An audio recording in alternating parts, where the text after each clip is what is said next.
Normal lang ba sa mga newborn yung kanilang tae ay dilaw? Ayan o. Yan, dilaw.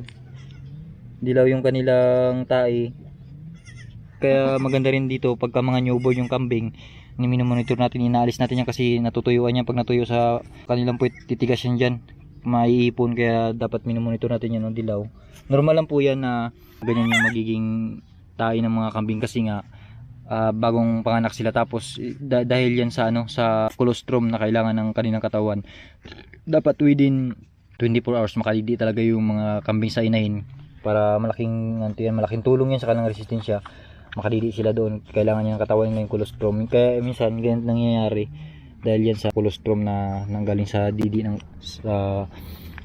gatas ng inahin. Yan, no? Apat ito yung anak niya, malalakas, walang deform. Isa, dalawa, tatlo, ayun yung isa, apat.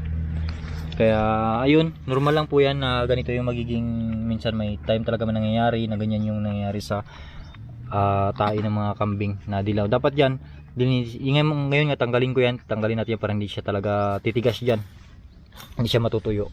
Yan, i-monitor lang natin kapag bagong panganak. Yan sila. Apat. Ang cute to. Ilalayan ko lang ng padidi. Inapadidi natin to. Yan yung kagandaan dito kasi nga sa apat na anak walang deform, lahat nakakatayo, masisigla. Magandang klase ng inahin kaya niyang mga anak ng apat. At may history na rin yan. Ginawan ko rin ng vlog doon sa kulungan ni kuya na nanganak nga ng apat. Ito yung inahin na yan. Ngayong cycle na panganak niya, nanganak ng apat, tapos nanganak ulit nanganak ng tatlo, ng dalawa, tapos isa, tapos ngayon nanganak ulit ng apat. Sa lahi talaga ng inahin meron talagang ganun na kayang manganak ng apat. Tapos ang magkagandahan kasi kaya niyang buhayin or walang deform. Inaalalayan ko lang ng padidi. Cute.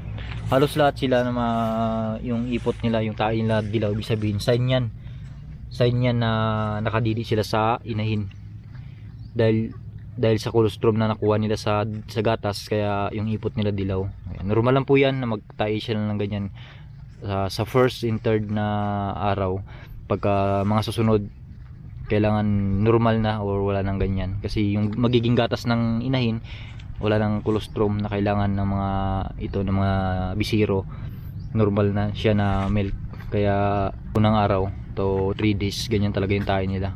Linisin lang natin para hindi siya may stock, hindi siya matuyo, hindi siya titigas sa ng mga kambing, sa puwit ng kambing niya, no. Yan sila. Dito ko lang sila pinupwisto. Yang doon kasi yung kulungan para hindi mahalo sa ibang mga kambing, tapos bitaw naman sila. Kaya dyan lang dito sila. Me.